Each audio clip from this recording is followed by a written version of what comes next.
Okay, well, I'm going to go ahead and get started. Um, as if you're already here, and as you join in, you are free to ask any questions that you may have. Again, guys, I want to welcome you to the first of our installments of the Academic Success Workshop series. First off, I hope that everybody is staying warm and cozy amidst our ice storm and weather predicament. But we are in the business of education, and minds don't stop growing and glowing because of the ice. So I want to welcome you to the first installment of the Academic Success Workshop series. My name is Dr. Carolyn Hall. I am the Associate Vice President for Academic Affairs and Student Success. And I want to welcome you today to this installment, the first installment. This is our inaugural installment of the Academic Success Workshop series. And I'm extremely excited about it because at Philander Smith College, one of our priorities is always to make sure that our students are academically prepared inside the classroom and outside the classroom. We're always, as our slogan says, moving forward. And so this particular academic success workshop is called Hours and Hours, Learning to Study Without Distraction. Learning to study without distraction. Um, Unfortunately, I am unable to put the I'm unable to put the actual uh, PowerPoint on the screen since this is a live YouTube video. So what I'm going to do is I'm going to put that in our actual chat. I'm going to put this information in our actual chat for you to be able to follow along. So since this topic or since this workshop is about learning how to study without distraction, one of the first things I want to address, as always, is this misnomer that, a lot of times we have students that come in, and soon as they get to college, one of the first things that they'll say is that they never had to study in high school, right? And so they feel like that because they never had to study in high school and they made good grades in high school without ever having to study, that it's sort of crazy to now try to pick up study habits that they never had before, right? And then they've heard these crazy things like, you don't really have to come to class when you get to college. You just have to make sure you turn in your work. I want to put all of those fallacies, right? Fallacies are lies that are usually passed on as truth. I want to put all of those fallacies to rest because one of the things that we've got to understand as we make a transition from high school to college, and even for those of you who are not freshmen, but you're sophomores, your juniors, your seniors, and you never picked up those study skills are key to your academic success. I'm going to repeat that for the folks in the cheap seats. Study skills are key to your academic success. That it's an absolute necessity, right? Because one of the things that we have to understand is that college is a lot more rigorous, right? A lot more rigorous, a lot more engaging than high school is. And you said, well, Dr. Hall, what do you mean when you say that college is a lot more rigorous than high school? What I mean is that, in high school, a lot of times we had teachers who would give you 2 weeks or a week or two to go over an assignment, and they would go over that particular assignment day by day, right? But in college, you may receive the syllabus that lists the actual assignments that you do, and you may have less assignments to complete, but the assignments are a whole lot more detailed, right? And the expectation from your professors, from your college professors, is going to be a whole lot greater than the expectation from your high school teachers. So we've got to make sure that when we're studying, right, that we're studying in such a way that we come to class prepared, and that we also know how to do what is being asked of us, right? Because the job of college is not just so that you can graduate with this degree so that you can get a better paying job, but that you graduate with a set of skills and an information process that makes you that makes you different than those who may have just had a high school diploma. That is one of the reasons why you're coming to college, right? So studying is an intricate part of that process, right? So one of the things that I think that is important for scholars to know that they don't usually understand to sometimes too late or sometimes much later down the road. One of the first things that you've got to understand is what type of learner you are, right? What type of learner you are. If you're following along, type in the chat with me so I can make sure that you're here. What type of learner am I? That's one of the first keys that we have to understand as we're learning how to study, right? And learning how to focus without distraction. What type of learner am I? And so there are three types of specific learners. There are three specific types of learners. There is the visual learner, there is the audio learner, and there is the kinesthetic learner. And I know those are sort of big terms, but I want to break those down for you. A visual learner is somebody who needs to see a thing, right? Like you need to have the thing before your eyes to really be able to understand what is happening. So I'll say that again. There is a visual learner, right? The visual learner needs to see a thing in order to understand a thing. So I want somebody to type that in the chat for me. So the first type is a visual learner, and the visual learner needs to see a thing in order to understand it. The second type of learner is the kinesthetic learner. The kinesthetic learner. Kinesthetic sounds a lot like you've heard the word kinesiology before, right? That means that I got to touch a thing, right? So a kinesthetic learner is the sort of learner that has to be able to handle objects, to touch things in order to understand how they work. And the last type is the auditory learner. Auditory learner, that's somebody who has to hear something in several different ways in order to be able to understand it. They can't just necessarily look at a thing, but they've got to hear it, right? Got to hear it in several different forms and several different ways in order to be able to understand. Now, I fall into the category because I know what type of learner I am, and the type of learner that I am is a visual learner. I've got to see a thing. I've got to see a thing. Well, the strategies that are important for a visual learner would be whenever you're reading, you want to make sure that you highlight important information in your textbooks, right? Highlight important information in your textbooks. In addition to highlighting, you may have to create charts and graphs and pictures in order to break things down so that they're more understandable for you. You also may be able to create visual study tools like note cards or post-it notes within your text to help you understand things. Second type, when we get to auditory learners, these are people who got to talk a thing through and they've got to hear a thing. So for an auditory learner, one of the things that you may want to do is you may want to video or take the lectures, record the lectures that you're given in class, right? Because you got to play it back to make sure that you're able to process what it is that you've heard. So with the auditory learner, they have to speak it and they got to hear it. So as an auditory learner, you want to make sure that you're recording lectures so that you can play them back in your room or wherever you are. You can even play it back when you're driving, because this is a simple strategy, right? Sometimes students say, well, I don't really have time to study. I work a lot.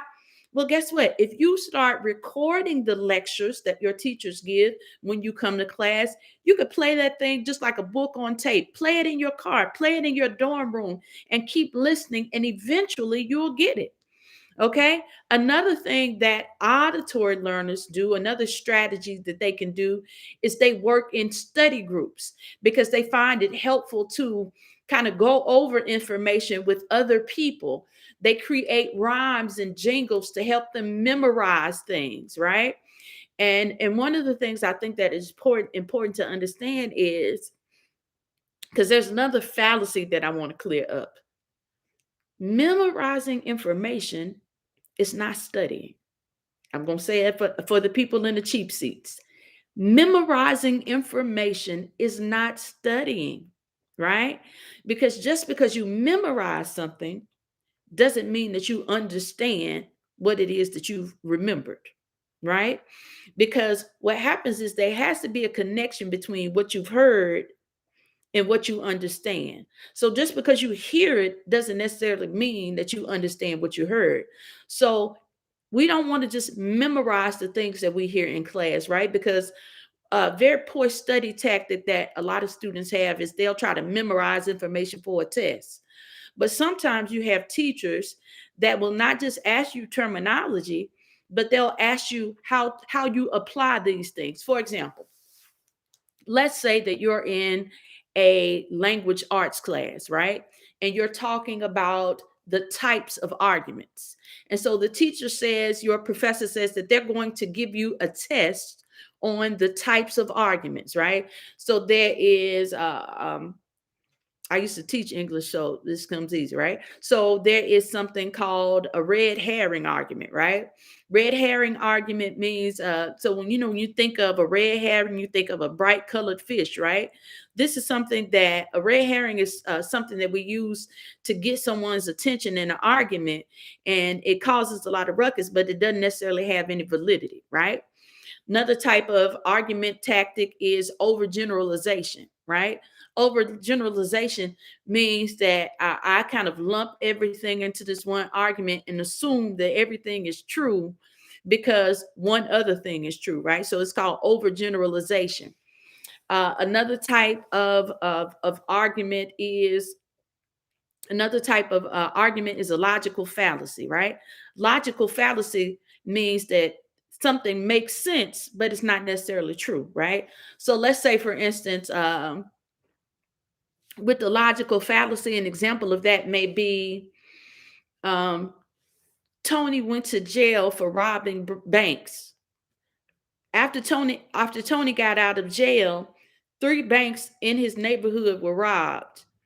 And so somebody says, "Oh, well, Tony robbed those banks because he just got out of jail for robbery around the same time that these occurred."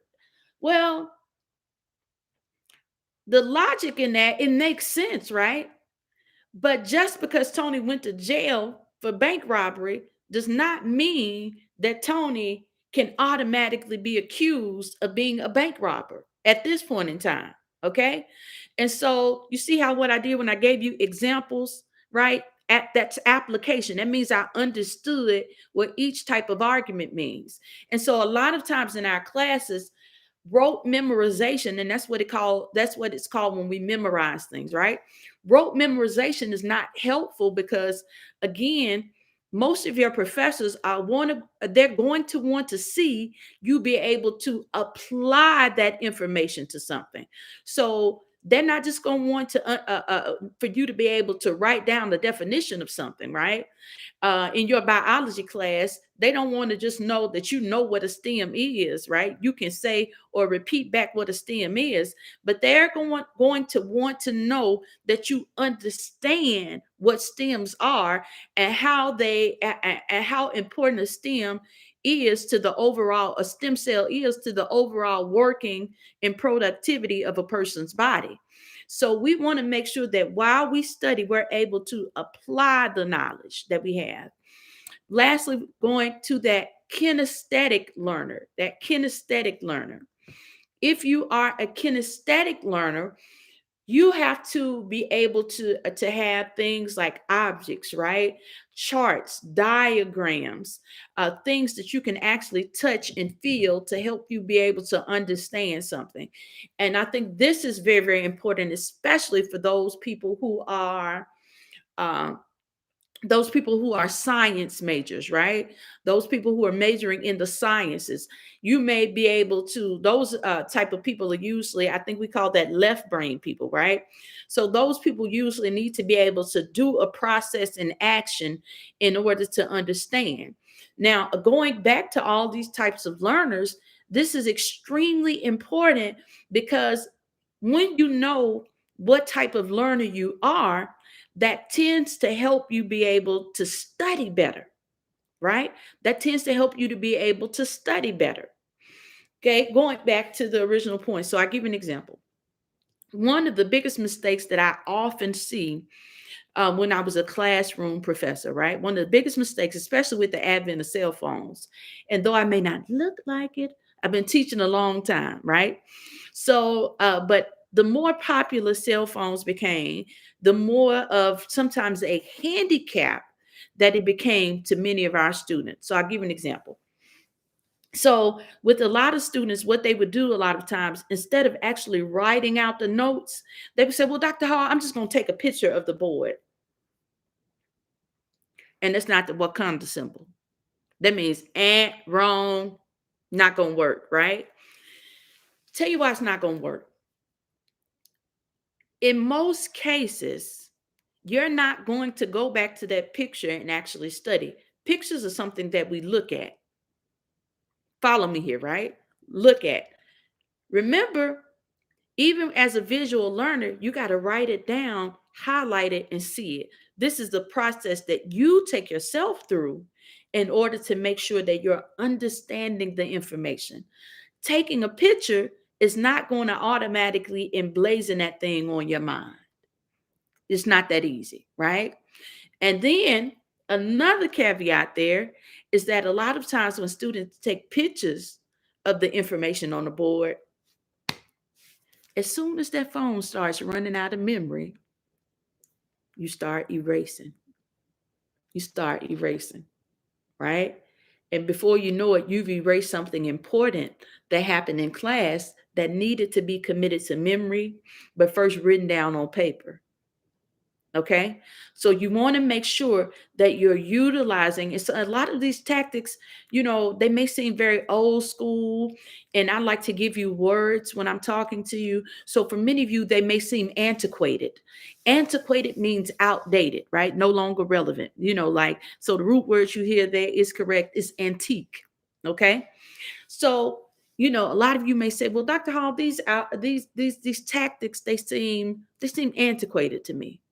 Why do I need to take a pen and a paper to class, and why do I need to write this stuff down when my teacher's talking when I could just record it with my phone and play it back? Folks, I got news for you. Many of us don't have the memories that we think we do. So we really want to go through all of those steps, right? Because even though I'm primarily a visual learner, all types are necessary, especially when we're dealing with more rigorous academic work. And we know that college tends to be a lot more rigorous, meaning there's a whole lot more brain engagement. There's a whole lot more thinking that has to happen. Less busy work, right? Because in high school, we got all these worksheets and extra credit projects that were basically us redoing a bunch of old work. But in college, there's a lot more academic engagement and involvement. The work is a lot more rigorous. For example, when you write an essay in college, that teacher's not just looking for 3 paragraphs. The teacher's usually looking for a 2 to 5 page work where you're including in that research, where you're including in that outside expert opinion to validate whatever points that you're making. Well, if that is going to happen, that means that I've got to be a lot more engaged. There's a lot more rigor that is involved in my college level study. Okay. So with that rigor, I want to make sure that I'm doing everything possible to not just remember the information, but to be able to understand and process what I've learned. I'm going to say that again. I want to make sure that I not just remember the information, but I want to make sure that I can process the information and apply what it is that I've learned. These are all extremely important because college is going to require application of the information. You say, well, Dr. Howell, give me an example of what that looks like. Okay. So let's say that you're taking a literature course from Dr. Brown, right? And Dr. Brown has you guys reading, um, I think that is Langston Hughes, I Too Sing America, right? Langston Hughes, I Too Sing America. So when you guys get to class, now mind you, this is a really, really short poem. I forgot how many lines that it has in the poem, but this is a really, really short poem. And so you think, well, I'm just gonna go over this thing. I'm gonna go back to class and we're gonna discuss this. This is an easy A. But when you get to class, surprise, surprise, Dr. Brown is now asking you, what did Langston Hughes mean when he wrote this poem, I Too Sing America? Now, some people might be thinking, I wasn't even born. My grandma wasn't even born when this man wrote this poem. How am I supposed to know what he was thinking? Well, a true scholar understands that I'm not just looking at the words on the page, but I'm looking at what was meant by what was said, right? That's part of studying. So, in order for me to really, really get that thing, I got to look at what is called context, right? I've got to be able to contextualize because, again, that's part of the studying process. This contextualization, this application is part of the studying process. So, if I'm really going to understand this when I go into Dr. Brown's class, because I already know that when I get there, she's not just going to be asking me to recite this poem because that would be useless. Everybody read the same thing. So everybody's going to be able to recite it. What she's really looking for is what did the author mean by what they said? And so in order to be able to give that information, that means that I've got to be able to understand and process what it is that I've heard. I've got to understand and I've got to process what I heard. So if it were me, some of the things that I would do, right? Tricks that I learned along the way as a college student, because just being quite honest with you, I went to this sort of high school I was one of those people. I didn't really have to study when I was in high school, right? It really came easy for me. And now for those classes like AP English or advanced English and that sort of thing, I studied and I read because I liked it. But the other stuff, it came really, really easy. Okay. And that's not bragging, but that's telling you that what happened when I got to college was a shocker. You mean to tell me that I've got to make a time management schedule? You mean to tell me, in addition to going to class, that I've got to set aside time to study? I never had to do that before. I may have what we call crammed before a test so that I can make sure that I could repeat back the information the teacher was looking for, right? I may have, before a project, we had some sort of big project, I may have taken a day or two to get some information together to make sure I got a pretty good grade on my project. But when I got to college, I began to understand that the expectation was different. The expectation was different, right? So the way and how I understood that the expectation was different was because how the information was presented. So I would hear the teacher ask questions like, what time, when did the author write this, right? So going back to Langston Hughes, I Too Sing America, right?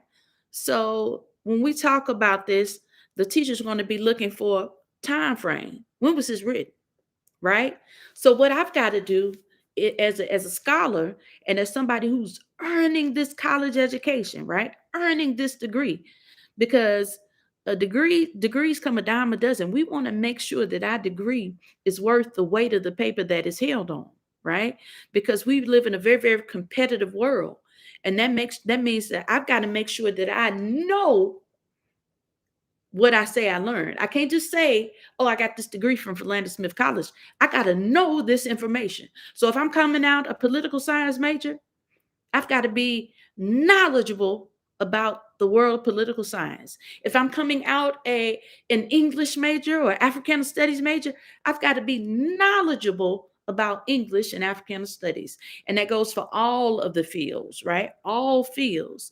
And so in order for that to happen, that means that I've got to, one, understand what type of learner I am, and I've got to apply those tools as I study. Now, for many people, they have a difficulty solidifying a time or carving out a time to actually study. And I get it, right? I get it. You know, college is fun. Many people have jobs, and there seems like so much to do and not enough time to do it for so many people, right? So many, and I hear this from students all the time. Well, I gotta work and I gotta do this, and my club, my organization, they having this, and I gotta go to these meetings. I have to go to those meetings. I charge you with this. Your academics is always first and foremost. It is the utmost priority. The utmost priority. Okay. Number two, you can still do many of the things that you would like to do if you learn how to master the art of planning and execution. I'll say it again. You can still do many of the things that you would like to do, right? If you master the art of studying, which means that you've got to have time and execution. We said, Dr. Howell, how am I going to do that? And I got a job and I got this and I got that and I got SGA and I got, because this applies to everybody. This is not just for freshmen. This is for everybody. One of the best things that you can do is to create for yourself a time management schedule. A time management schedule.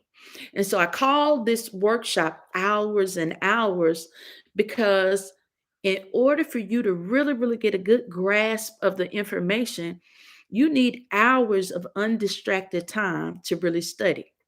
Now, that does not mean that all those hours are going to happen in one day.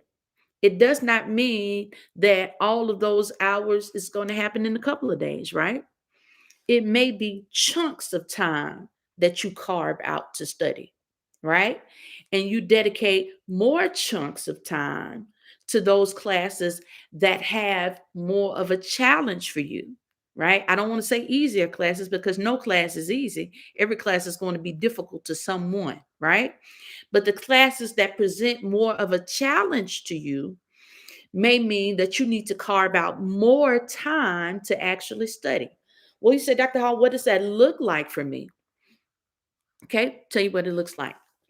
So let's say that I have a schedule, and my schedule, my classes start at 9 a.m.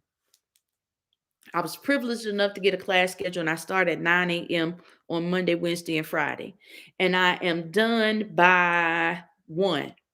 Then on Tuesdays and Thursdays, I start at 9:25 and I'm done by 10:15. That's 15 hours, right? 15 hours. Well, on Monday, Wednesday, and Friday, I may wake up an additional 30 minutes before my class schedule starts. I'll repeat that. I will wake up an additional 30 minutes before my classes start. And so I'm using that additional 30 minutes to reread the notes that I've taken in class, or maybe even go back over what it is that my professor talked about during class time, right?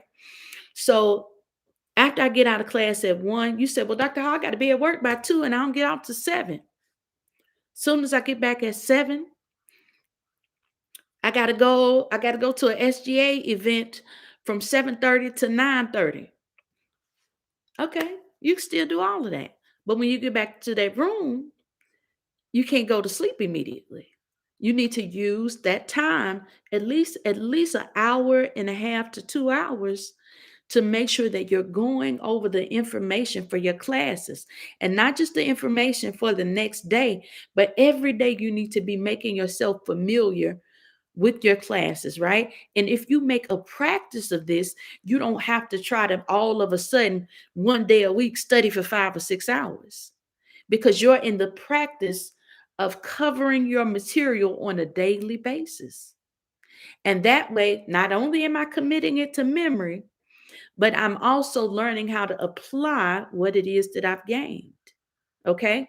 Now, for those courses that may be more complex or more rigorous than others, maybe on my weekend or in my downtime, right? When I don't have to go to work, because you're not working 7 days a week, point blank, period. Okay. And if you tell me you're working 7 days a week, guess what I'm going to say? Cap, all cap. Okay. So you're not working 7 days a week. So on those days when you don't have to go to work, you make sure that you dedicate, let's say, 2 to 3 hours of undisturbed time. And in order for that to be accomplished, guess what? We also know that sometimes we got to get away from our roommate. We got to get away from our roommate and our homegirls, our homeboys, and our boyfriends, girlfriends, whatever, right?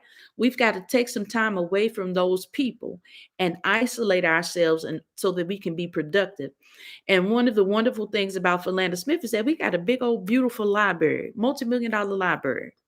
You can head over there, get a study room, or find a secluded corner somewhere and use that time wisely, right?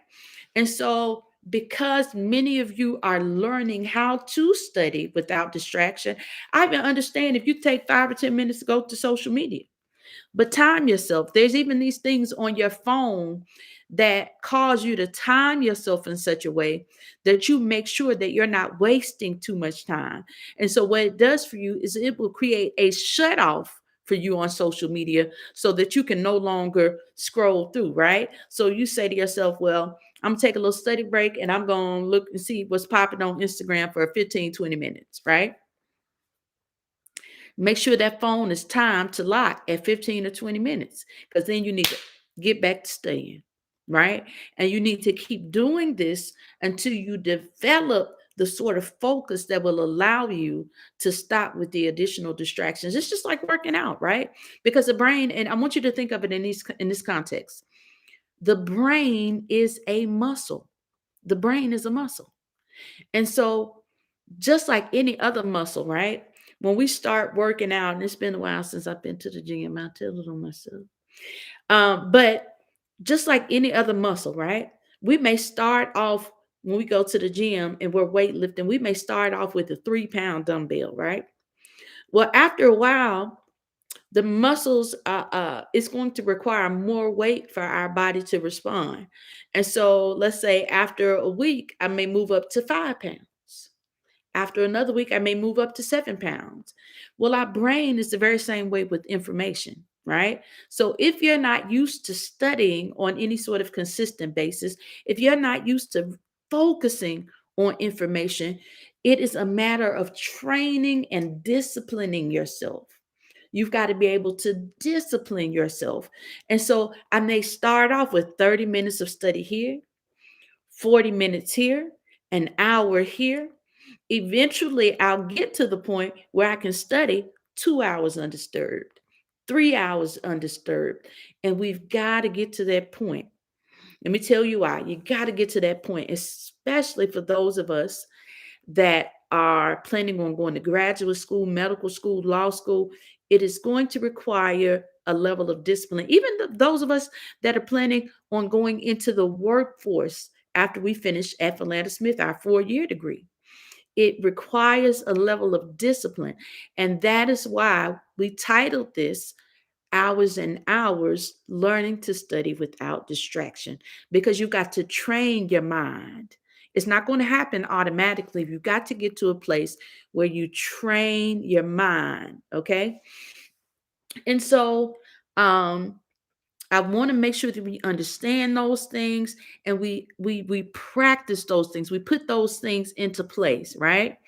So another thing that we want to do as learners, right? A really, really a good tip that I like to use in general, right? A really good study tip is that when you're in class, make sure you're engaging with the professor. Make sure that you're taking notes, right?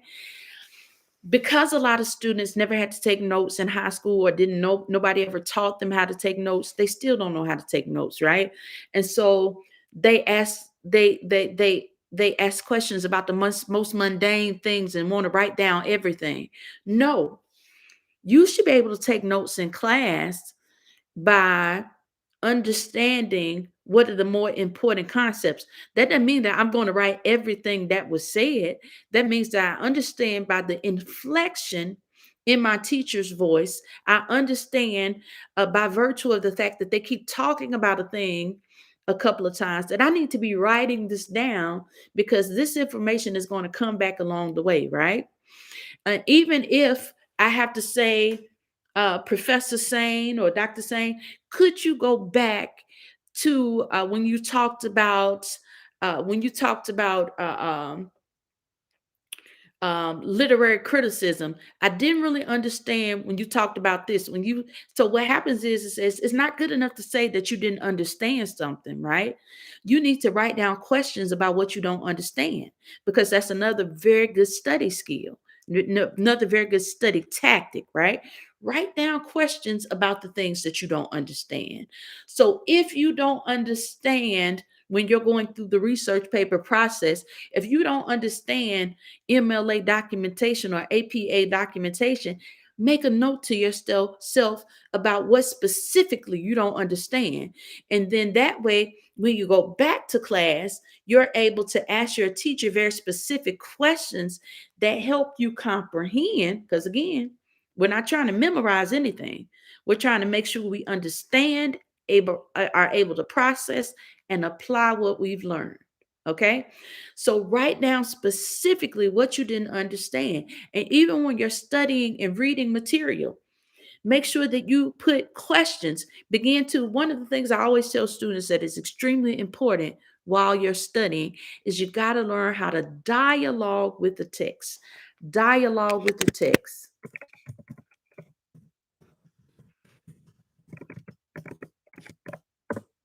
Okay.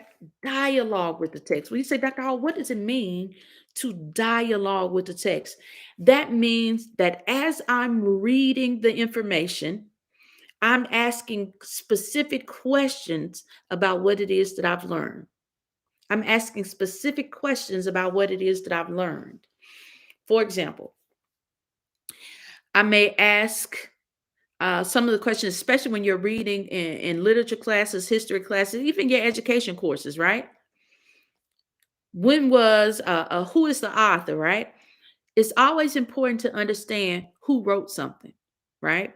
Because whenever we understand who wrote something, that gives us a bit of context to understand why they wrote what they wrote, right?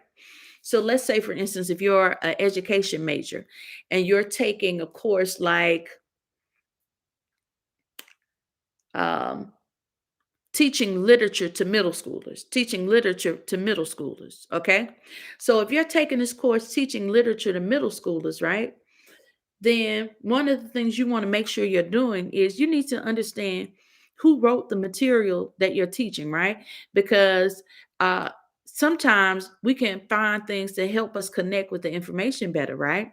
And so if I understand who wrote it and I have some type of background or context on the author or when the time frame that they wrote whatever was being written, it helps me to develop a better understanding of what it is that I'm reading. I'll say that again for the people in the cheap seats. When you understand who wrote a text, when the text was written, right? It helps you to understand the information that you were reading. For example, if I'm in a history class and my teacher or my professor has us reading, um, she has us reading the speech by Dr. King called Discovering Lost Values. It's one of my favorite speeches by Dr. King, by the way. Rediscovering Lost Values. That's the name of it, right? And so I'm reading this speech by Dr. King, and he talks about, in this speech, he's talking about how um, People are no longer going to church, and people are living in the same neighborhoods, but they don't know their neighbors. Um, and that people now have the airplane and the newspaper, and they have TV that helps them know what is happening in all parts of the world. But people are less connected than they ever have been before, right? So first off, one of the things I'm going to be thinking about is when did Dr. King write this? Because most people are not reading newspapers nowadays, right? And with TV, a lot of people don't watch the news anymore. They get their news from the internet, right? Well, if I understand that Dr. King wrote this, Rediscovering Lost Values, I think maybe in the early 60s, right? I understand that during that time, it was still a lot of segregation in America. Um, Jim Crow was very real in a lot of areas of the South. You see the history connecting with this, right? Helping my comprehension. So then, what helps me when he said rediscovering lost values, and I also understand that Dr. King was a civil rights advocate. He fought for the rights of not just Black folks, but the rights of humanity, right? So and he calls this speech Rediscovering Lost Values. Well, I know a value means morals or ethics.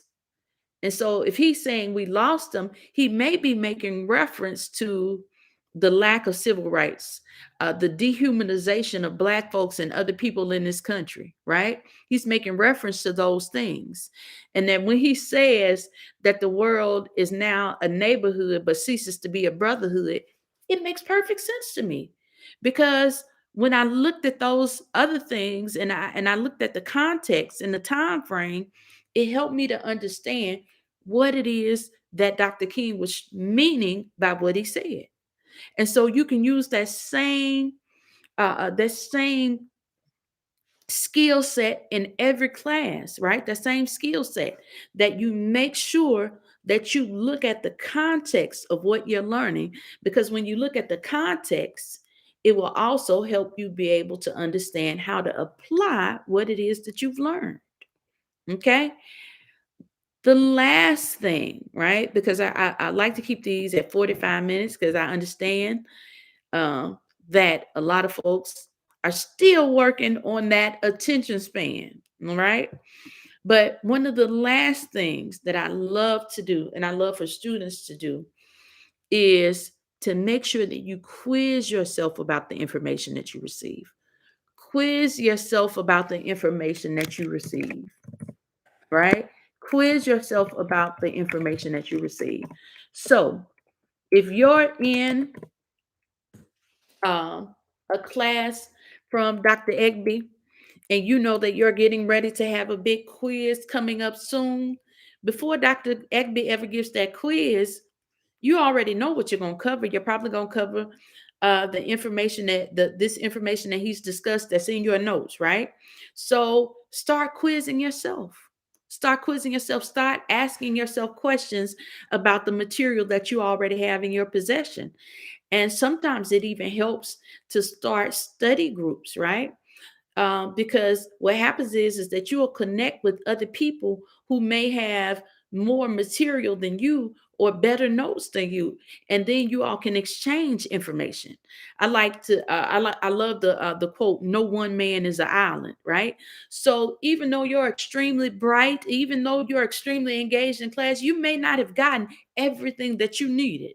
So when you got a study buddy, somebody else who is equally engaged, you all can exchange information. You all can quiz one another. And what that helps to do is to make sure that you're prepared as you move forward. So again, um, we want to make sure, and I'm just kind of go back through these I want to kind of go back through these quickly, but I also want you to make sure that you email me at chall@philander.edu so that I can share this ebook. It's an ebook that we've created in the Office of Academic Affairs that will help you with this information as you move forward. So make sure that you email me and I'll share with you the presentation, the ebook, and also so you can take the quiz for extra credit. I need you to take this quiz for extra credit because I don't need you to play this video in the background and then say, well, Dr. So-and-so, I went to that lady's workshop series. Um, show and prove, boo. Okay, that's what we need. Show and prove.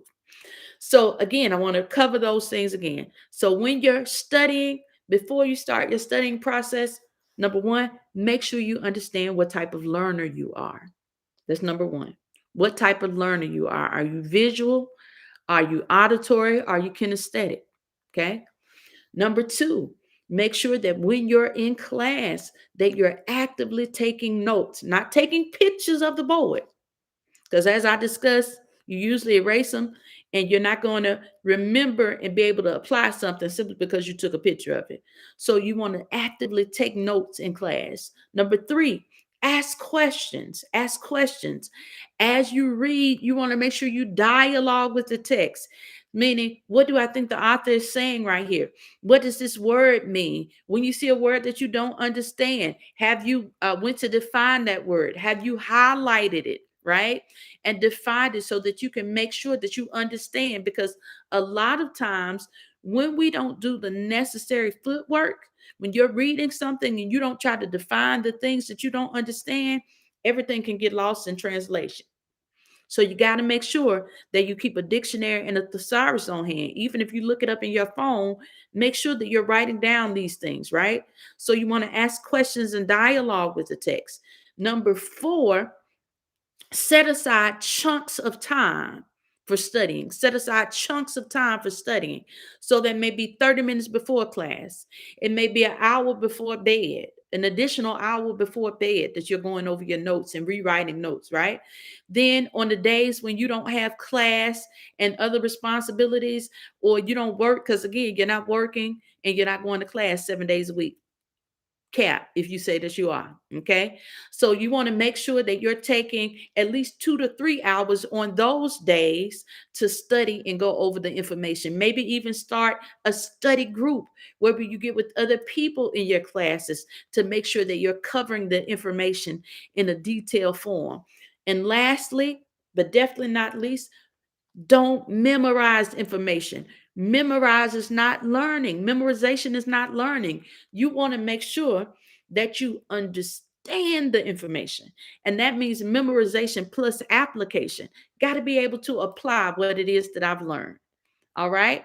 So, uh, hopefully you'll share this video with your friends. We're going to be sharing clips of the video onto our social media pages. If you haven't already done so, make sure that you follow the Office of Academic Affairs on YouTube and subscribe to our page. Subscribe to our page on YouTube so that you're notified of upcoming workshops. Make sure that you like and follow on Instagram at PSC Academic Affairs. Make sure that you like, follow on TikTok, and like and follow on Facebook. Academic Affairs at Philander Smith College. And again, I thank you guys for your time and attention. Stay safe, stay warm, and have a wonderful Wednesday. Again, this is Dr. Carolyn Hall from the Office of Academic Affairs. I'm the Associate Vice President for Academic Affairs.